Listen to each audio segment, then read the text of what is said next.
আসসালামু আলাইকুম। হ্যালো বন্ধুরা, সবাই কেমন আছো? তো এই দেখো, আজকে একটি নতুন ভিডিও নিয়ে হাজির হলাম। এটি হচ্ছে আমাদের ছাদের উপরে আর কি তেঁতুল গাছটি। তো তেঁতুল গাছে এবার আল্লাহর রহমতে প্রচুর পরিমাণে তেঁতুল ধরেছে।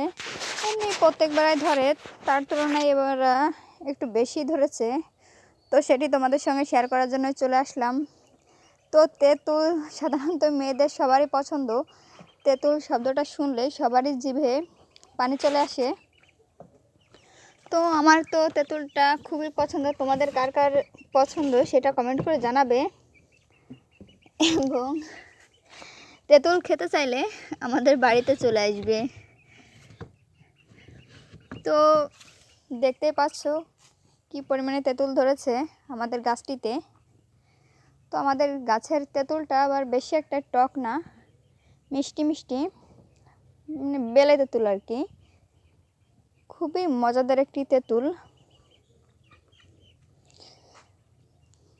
তো আমার একটা দিনও তেঁতুল না খেয়ে যায় না। আমার প্রতিটা দিন কম বেশি যাই হোক না কেন তেঁতুল খেতেই হবে। আমি ছাদে টুপ করে যাই, টুপ করে একটা ছিঁড়ে খাওয়া শুরু করে দিই। তো আজকে পর্যন্ত।